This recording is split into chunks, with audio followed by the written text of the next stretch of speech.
Hey guys, and welcome to the Get Life podcast. Today we have people from NIS America as well as Reef Entertainment. Introduce yourself, guys. Hi, I'm Alan Costa from NIS America. Hey, I'm Jas from Reef Entertainment. So yeah, many of you who are listening already know from our previous episode. I believe it was episode 69. Yeah, it was, yeah. When we talked about Reef stuff and what they do, and they were mentioning that they distribute a lot of NIS published titles. Yeah, we do a lot of titles across Europe for them. Yeah. So today we have Alan, who's going to be talking about, as well as Jas. We're not going to forget our Jas here. So yeah, he's going to be talking about the titles that we have specifically here at MCM Expo, as well as, you know, what they're about and all this other kind of stuff, and what he does specifically for NIS America. So let's get on with it. What did you guys think of the expo so far? This one in particular, because this has been our biggest showing for this year, has been rather stressful because it's with a bigger booth becomes more problems, but with that becomes higher rewards as well. So you take the good with the bad in one hand. So yeah, it's been interesting. As a convention veteran, I'm pretty impressed actually. We have something similar in the States called Anime Expo, which is the July 4th weekend, and that gets about over 2 or 3 or 4 days. It gets about 300,000 people coming. So it's a pretty large show.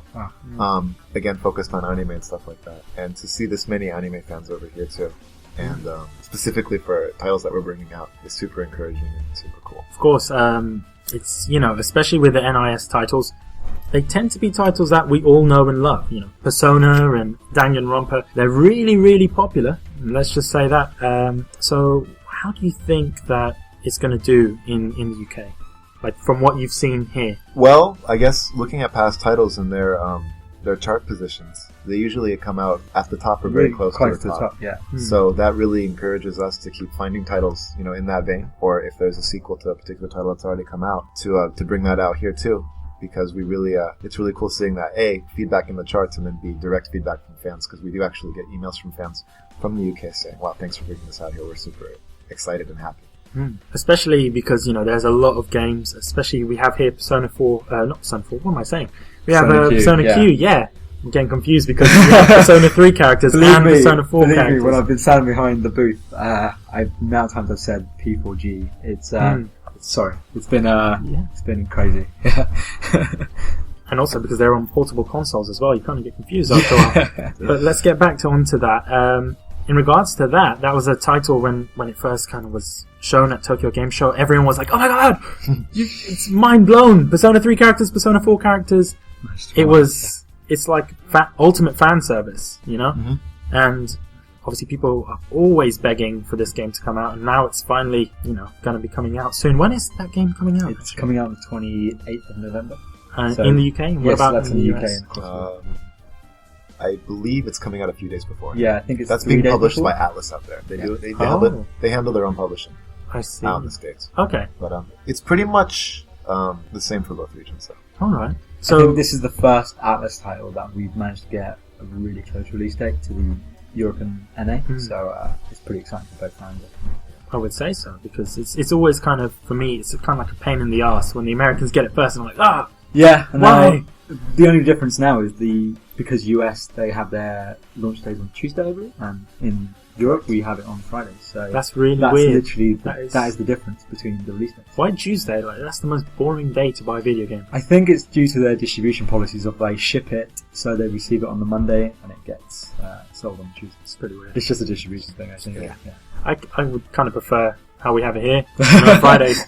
Because, you know, I'm not going to buy a video game on the Tuesday. Wouldn't play it until Saturday. You see what I mean? So have you guys both played the game and kind of experienced it? Yes. So what do you guys think? I think, personally, from my perspective, I think it's beautiful that this game is a non-canon game as well.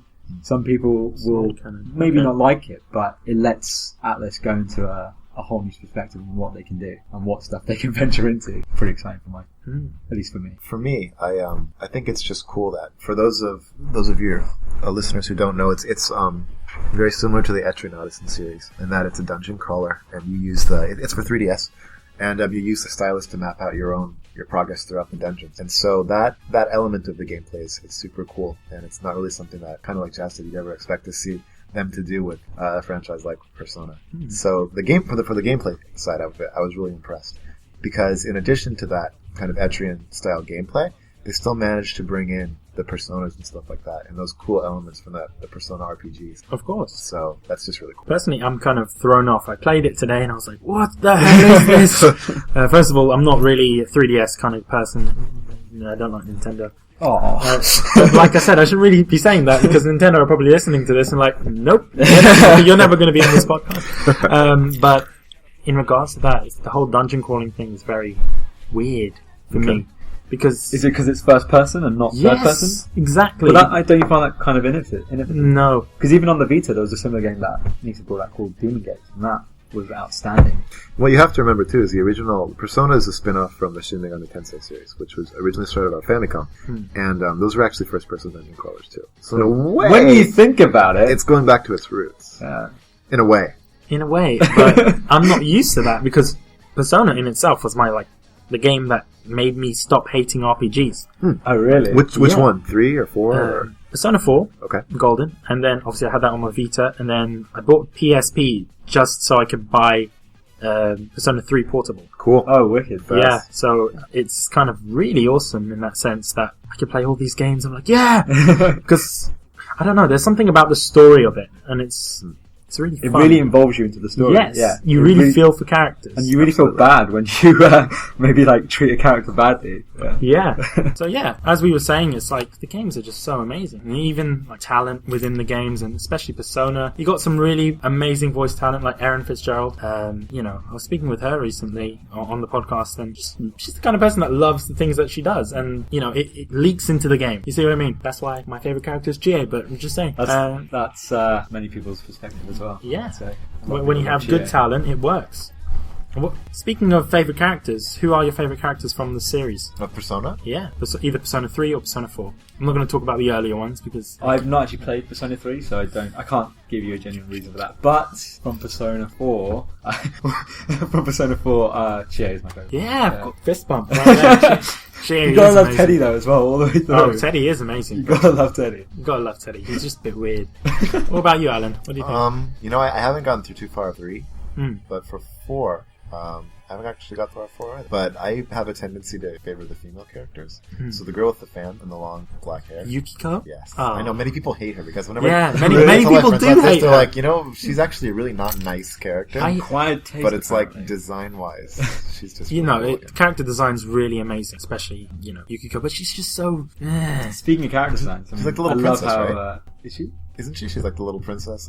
Kind of. She's like, her family own this inn, and she's very sheltered. She doesn't really see the outside world for what it really is. She's always kind of protected by Chie, and that's something I don't like. I'm like, you need Chie to protect yourself. Do you see what I mean? Yeah. She needs the kind of guts in that sense. But she does get it towards the end of the game. Sorry, spoilers. Oh my god. Well, that's if anyone's listening, it's your fault that you haven't played the game. So that's character growth in Japanese RPGs, power of friendship. What? Yeah. But speaking of design, I mean, I love how developers of this game, they brought their own style to it. Because they're known for making the Etrian Odyssey series, and they've always had this kind of chibi kind of art design. And I like how they've also brought their own interpretation of Persona characters. It's really cool to see Mr. Soejima's designs in that chibi form. Yeah. I mean, I know some people, sometimes that doesn't really appeal to them. At first glance, it's like, oh, why are they all small and weird and elongated and stuff? But I think if you do appreciate his style and then you do you're willing to accept a chibi look, I think you'll find it that take really on quite charming as well. Yeah. For me, it doesn't really put me off. I don't like Kanji's look in this game in Q because he just looks like a monkey. It's just like what is he? Because he's always like this. He's always like that. He's always have his arms up, and I'm like, Kanji, stand up straight. Come on, don't look like an idiot.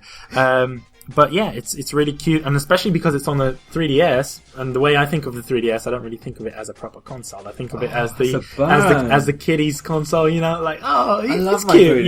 Yeah, but to think the way I think about it is it's just a cute console. You know what I mean? If you compare it to the Vita, which is proper console right there, it's more powerful. Let's be honest. Yeah, it's definitely more powerful. I mean, even the latest version of the Nintendo isn't all that powerful. The new 3DS, you mean? Yeah, they've got a better processor, but beyond that, it's not. But it looks cool. And I think that one's going to make me buy a 3DS. Really? Mainly because of micro SD.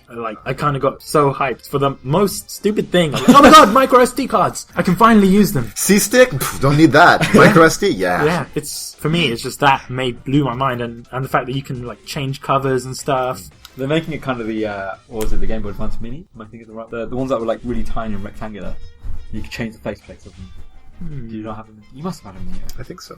Honestly, GBAs, right? Yeah, GBAs, and you could change the faceplate. Yeah. And they hold, Game Boy Advance games. Wow. I've gotten bitten pretty much every time I bought a handheld console. Yeah? Yeah. When I bought my PSP 1000, I bought it for FF Tactics, the remake.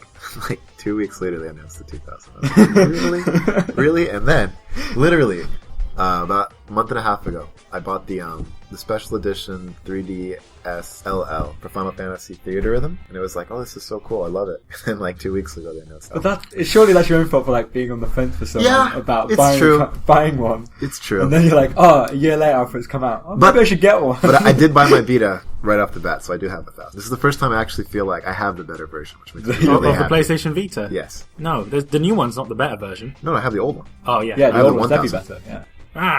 Anyway, so I had to get that out. We were talking about the Vita, and I'm really glad that you bought the original Vita.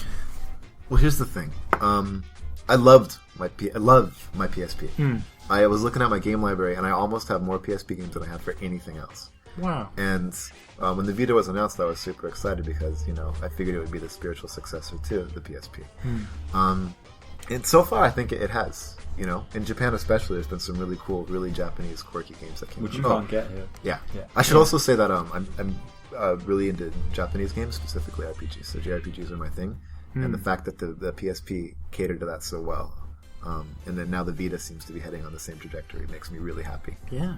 The amazing thing about the Vita, it's even more popular in Japan than the PlayStation 4, which is crazy. That's because the Japanese audience don't like console games as much. They prefer, because they're travelling so much, they prefer mobile games, handheld games, or the arcades. And I can't blame them for liking the arcades, because those are amazing. We don't have many of them. Yeah, which is sad. It is sad. But going back to the Vita, even here, like the reason I bought my PlayStation Vita was for Persona 4 Golden. And I didn't even know about Persona 4 before. Awesome. I just watched the animation, and I was like, oh, this is awesome. I'm going to play the game. I'm going to buy the game. And it blew my mind. And then that kind of got me into Persona 3, and obviously I won't be playing Persona 1 or 2 because they don't have social links. Stupid. Sure, that's progression then. They've learned like that. Yeah, they've kind of learned through their mistakes. But to give a small plug to those two games as well, like if you're interested in murder mysteries and stuff like that, they had that, so they had a little bit more of a dark feel. But Persona 4 was a murder mystery. Let's think about it like that. But it was kind of like a Scooby-Doo style thing. Yeah, right. Yeah. That's... By the way, guys, the murderer is a... Oh my god. Yeah, spoilers. Spoiler alert. Doesn't matter. If people don't like it, then... I think the best advice is, if you haven't played the game already, you deserve the game to be spoiled for you. Especially that. I know it's harsh, but sometimes you need to be cruel to be kind. Alright? And Eris dies at the end of Disc 1. What? Those who know. You said that so discreetly. Wow. I could also say that Nate dies at the end of PS4, but Stop spoiling everything. It's okay, I'm going back farther and farther. Oh, okay, that's fine. So. In regards to that, it's like got me hooked. It was like a drug, Although I don't know, it's even Persona 3. I found it was more dark compared to Persona 4 because shit went down in Persona 3. You know what I mean? There was a lot more things that people can relate to, and that's a lovely thing about Persona games. You can relate to it. Yeah. Not many games have that. So let's talk about the other titles that we have on the show floor. So what other games do we have? Right now we've got Danganronpa 2, Goodbye Despair. That actually came out August. September. Well, for you guys it was probably Yes, it came out for us in August, end of August. A couple weeks later, in September. We have been seeing an incredible reaction to that. Yeah. I can't tell you how gratified I am to be able to see so many people here cosplaying it. It's just the coolest thing. I actually, several times, when we were acquiring this title, I've been to Japan several times. I've been with the lead producer, Mr. Yoshinori Terasawa. He's come out twice to do interviews for us and to like promote the game. And he's a super cool guy, really like genuine, nice person. And he was able to see earlier the year. We have it's called Anime Expo, which is very similar to MCM. And he saw all the fans that came out and cosplayed for that. And unfortunately, he wasn't able to join us this time. But I think there's actually more people here cosplaying as Dangan. And that is just the coolest thing. I've been taking a ton of pictures to send to him because they love to see the love that, games like that really get. Yeah, of course. It's a form of appreciation. It is. Because I wouldn't cosplay as a character if I didn't really love that character. Right. Especially, I've seen a lot of Monokuma cosplayers. There's been a ton of Monokumas. It's amazing. There's a lot of Monokumas, a lot of Junkos. Yeah. Junko. It's pretty cool. Loads. There's some Chiakis. It's cool because I don't know, something about little English girls portraying Chiaki, like because the character looks so Western herself. It's just like a perfect fit. I've seen some really good ones. What I would love to see? I would love to see people cosplaying as, I forgot her name, the muscly girl from the first Danganronpa game. Sakura. Oh, Sakura. Yeah. That would be awesome. I would like to see a guy cosplay as that. I was surprised to see a lot of people, even though they haven't had a lot of time since the second game's been out, that they've been cosplaying from the second game. Oh, is that? Yeah, we've had loads. We have. I myself haven't actually played the second game, but I'm really excited to kind of get my hands on that because the first game was amazing. It's as good, if not better. So yeah, speaking of Danganronpa, which game do you think is better? So you guys have played both. I'm currently playing through the second one now. So I can't give you a genuine answer until I've finished it. I don't know. The thing is that I can't play 2 without having played 1. Yeah. Right? Yeah. So I don't want to add fuel to the fire to either side, but the characters in 2 start out very they seem very 2-dimensional, I guess, but they end up being really 3-dimensional at the end. And so I think the way the characters are portrayed might be a little bit cooler in 2. But again, if you didn't have that concept originally, or and you didn't have Monokuma from 1, and you didn't have this idea of the ultimate students and things like that, there never would be 2. So I think as an experience, they're kind of one. It's a very nice answer. Thank you. That is a very professional answer. But personally, I apologize. That's fine. Kind of cool. That's a very unprofessional. I apologize. Please forgive me. It's fine, Jazz. Don't worry. Okay, I got one forgiveness. Come on. You can forgive Jazz, can't you? All right. You're forgiven, Jazz. Brilliant. It's good, but I mainly forgave him because we have the same ringtone. So it's badass. I did say we have. If it would have been the Persona 2 battle theme, he might have been a lot less happy. Yeah. No, I wouldn't have been happy at all. But yeah, in regards to Danganronpa, the animation style and the drawing style is very unique. And that's with a lot of your games. They're very unique. I can't say that one of the games that you have similar animation styles, which is great because it's variety and all that kind of stuff. And there's kind of a trend that goes on with the games that you bring over to here and obviously America. It's that they have really, I don't know, they're really well done games. You see what I mean? Yeah. That people take time in making them awesome, especially in terms of animation, in terms of actual gameplay. I wasn't disappointed with Danganronpa. Wasn't disappointed with Persona. And yeah, obviously I haven't played any of the other games at the show floor, although there was one that kind of freaked me out a bit. Let me guess which one. Akiba Strip. Yes! It's to me, from what I gathered, it was a game where you were in Akihabara and you beat up people, take their clothes. Let me give you some context to the story. Okay. So, in Akihabara, it's been invaded by all these vampires. Well, of course, yeah. And as your group, your bunch of your young vigilantes, and you're trying to make Akihabara safe again. So to do this, you're kids, you don't have any weapons. So what's the best way to get rid of a vampire? Expose them to the sunlight, of course. To do this, you need to strip some people and expose them to the sunlight and show them for the vampires they are. What if they're not vampires? That gets pretty awkward. Yeah, that does get pretty awkward, and you could get in trouble with the police, so don't get captured. Yeah, and don't do that in real life, guys. You're going to get a lot of weird looks.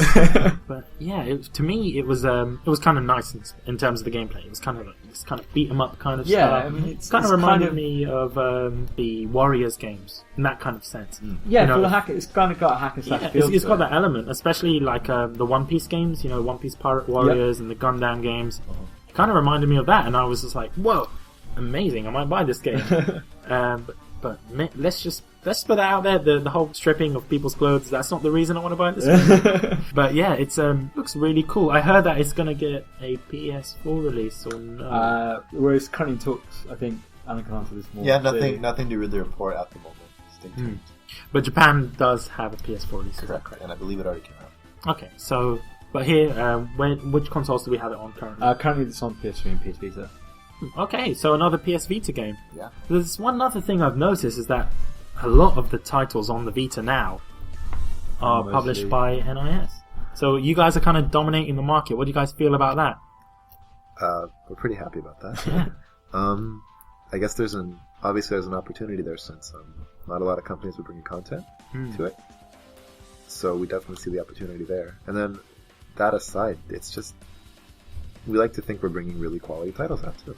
And, a lot of them happen to be on Vita. And so there's that kind of strategic element of, well, no one else is on the Vita right now, so let's take advantage of that. But also we really believe that the titles we're bringing are good, too. So, and sometimes it's even more than, because they're on Vita, we should bring it over. It's a lot of times like, it's a good title, we should bring it over. See. So in the process of searching for titles that you want to bring over, what is that process and how does it work? Generally speaking, we, the producer team, has their antennas tuned to what's happening in Japan. So we read a lot of Japanese news, game news, obviously, and we see what's coming out and going on over there. We also make periodic business trips and to talk to development partners that we've worked with before, sometimes new ones, see what they've got in the pipeline. And it's generally a lot of that. So it's a lot of footwork and a lot of keeping your antennas up and your eyes peeled for new interesting titles. Okay, there's a lot of market research in that sense. Yeah, absolutely. And then specifically for us, I guess in some ways we're lucky in that we're we're niche focused and we're specifics focused. So we don't have to, search far and wide, as it were. We kind of know where our games are coming from and what specifically our market is. And so that really helps too when we're looking for titles. So before, making a decision on what games you want to bring over, would you play the Japanese version of the game, or how would that work? Okay. I see. Honestly, I wouldn't know. If I was in your position, I wouldn't know where to start. I'd be like, bring all the games over! But, not all the games in Japan are worthy to come over to the UK and overseas. There are some really weird games out there. Yeah. Well, it's all about thinking to your audience, isn't it? It is, yeah. Sometimes a game will do very well in the States, but it won't do so well over here, so it's vice versa again. Another game that obviously was released recently, I believe, was it a month ago or something? It was that Hyperdimension Neptunia PP? Yes. Yeah, Producing Perfection. That was I have to say, it was a really nice game. Thank you. It was really weird though, because I'm not used to it. The other Hyperdimension Neptunia games were RPGs, and this is very... It's the first kind of spin-off. Yeah, it's like an idol simulator style thing. Mm-hmm. Yeah, and that's very interesting, and I hope it gets some sort of sequel. I'm not sure if it will, but it's a really nice, cool game. What do you guys think of it? I think it gave a lot more depth to the characters. You got to learn all about the four main characters and how they actually react, and gives you a little bit more backstory to them. So from that perspective, it's really nice. Gameplay-wise, we thought it was pretty cool. Like you said, no one's ever really done Idol Master, idol management type simulator before. I don't know if it came out over here, but I think Idol Master actually came out for iOS devices or Android devices. But aside from that, there's really nothing on the market. Yeah. And gameplay-wise, it's just something really unique. Like generally, it's like even in the Neptune games themselves, you're fighting, right? And you're killing monsters and you're leveling up. But this is something wholly removed from that. It's like managing a business almost. Yeah. And so that's one aspect that we thought was really cool. And then I guess, like Jess said, these characters, if you've played any of the three main Neptune games, you know that these characters are very, very unique, and they all have their own personalities. And just to be able to give them a new stage to perform on.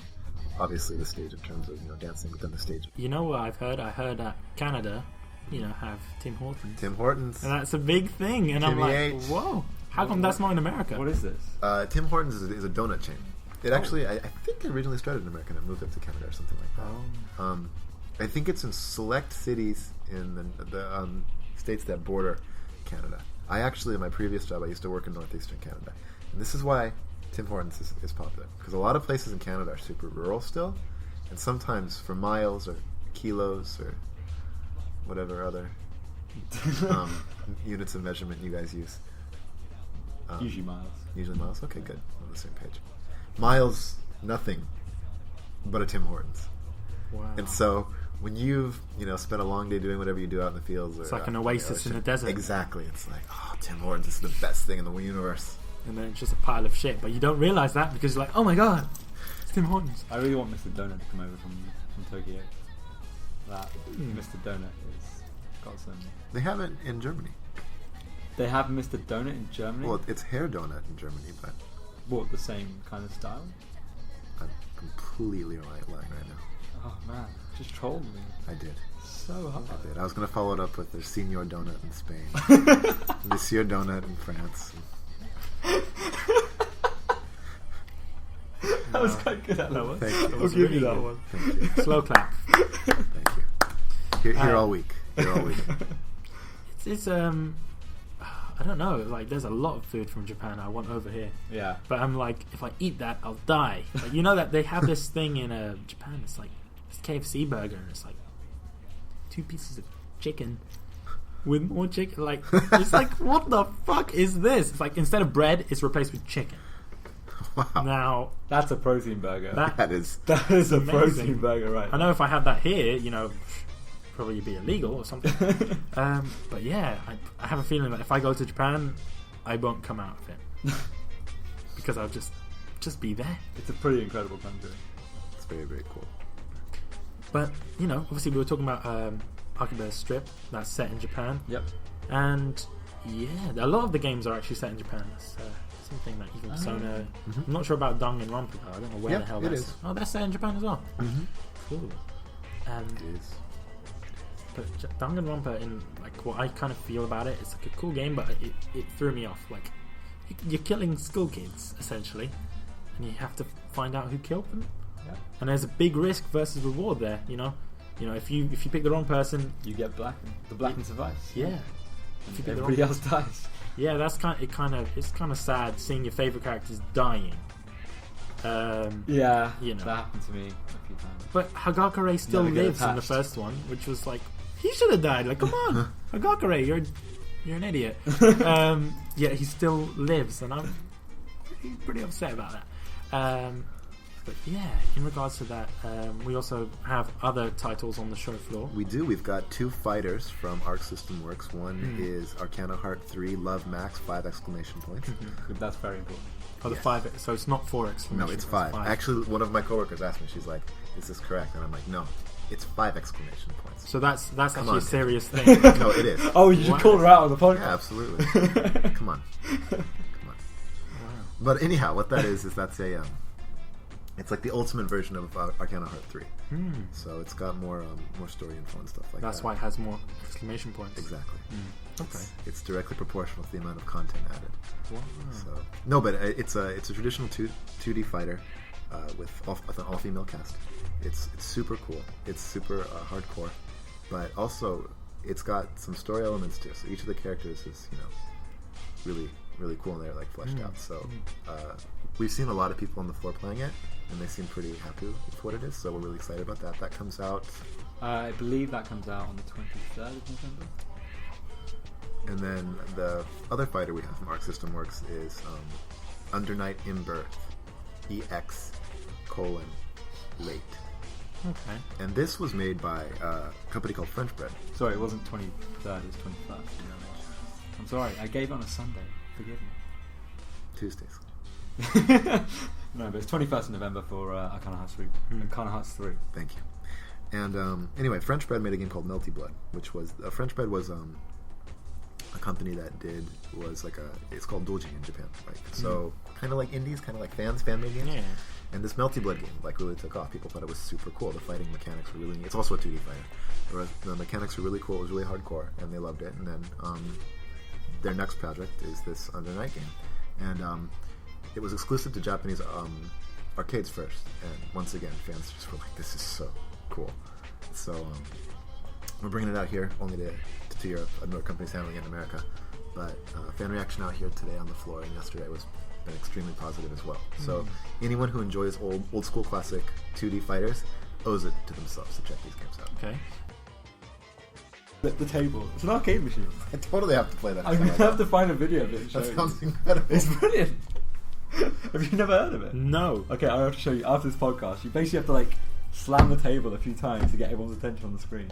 And then when you get like everyone looking at you, you flip the table, and they put you in scenes like at a restaurant with your family, at a wedding, and some other. People should play that game in real life.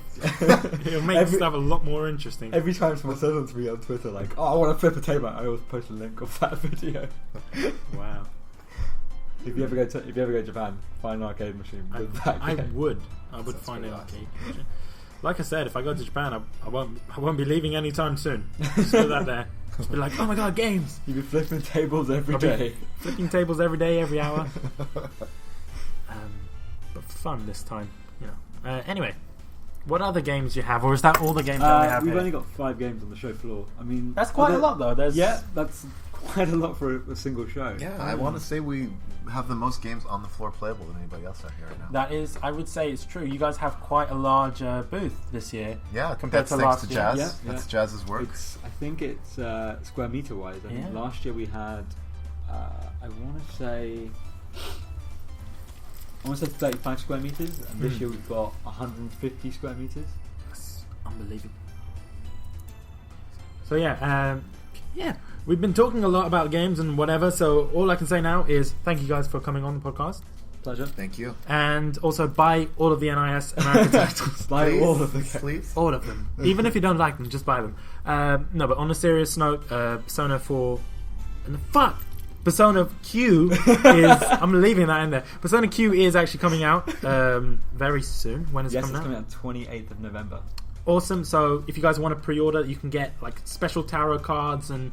you can get the... Just want to shout out to the tarot cards. You can get the tarot cards at all most retailers as long as you pre-order. So you can look at Game, Amazon, Shop2, Zabi, The Hut. If you want to get the limited edition, that's exclusively available from the NIS European store. Oh, I see. So can people obviously pre-order here today now? They can pre-order today. By the time the podcast comes out, I'm not sure. Like 3 weeks. It's probably like a month. You could have pre-ordered today, guys. Apologies. No, but anyone that's listening, pre-order online. Yeah, I'll put the link in the description. Yeah. And hope you guys have enjoyed this episode of the podcast. Woo! This is Chie Tanaka, and you've been listening to Get a Life podcast. I hope that means you got a life. Besides, you gotta eat more meat.